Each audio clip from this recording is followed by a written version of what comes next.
I sat on my couch in front of my TV, staring intently at the menswear catalog, nervously eyeing the tall and thin suit on the page. That long black with a white tie. It made the suit look just like it. Just like the thing who'd been following me. It all started about a month ago. I was walking my dog in the park when he started to go crazy. He darted off into the nearby woods and I lost sight of him. After a few hours of searching, it was getting dark, and I decided to give up. He would probably come home. Dogs always do. I walked back out into the park.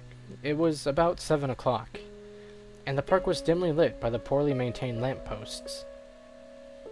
That's when I saw him. Standing at the end of the path was a tall man in a suit. It was too dark to make out anything else. I didn't know what to make of it. It just stood there, motionless and erect. I thought of approaching it, but my gut told me it was a bad idea. I decided that taking the back exit out of the park would have been the best option. The image of the strange man left me uneasy, but I convinced myself it was just a random man. Oh, how wrong I was. A few weeks later, I was just about to go to bed, following my usual routine. I dropped my dirty dishes in the sink, locked the door, and went to the window to shut it. When I went to the window, I was horrified. On the other side of the street, the man. He was just standing motionless, staring across the street at my house. I quickly shut my window and pulled the curtains across. I ran to my phone and called the cops, reporting strange activity around my house. About half an hour later, 2 cops showed up and looked around. They found nothing, and assured me that no one was sneaking around.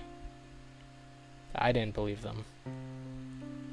Nervously, I locked myself in my room that night. A week went by, and my paranoia was getting the better of me. I constantly checked all my windows. I locked all my doors. No one was getting in, and no one was getting out. I'd seen the man a few times since I called the police, but I didn't bother calling them again.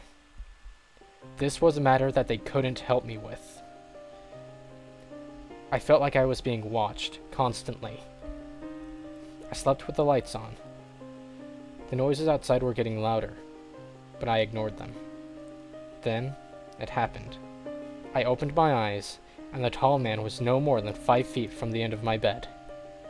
I saw it. I saw its long, spindly arms. It was tall and thin. The face. Oh, God. Its face.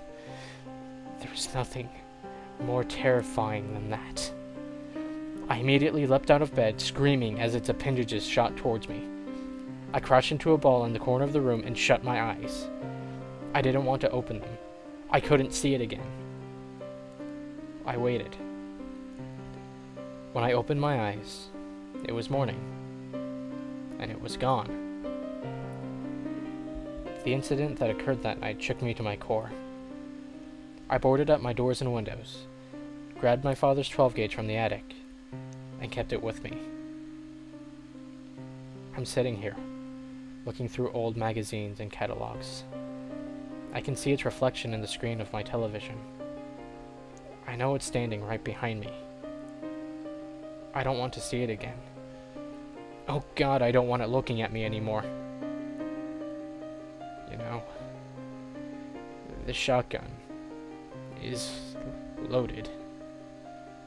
Maybe if I just put it to my mouth and pull the trigger. Yes. Yes, I'll do that.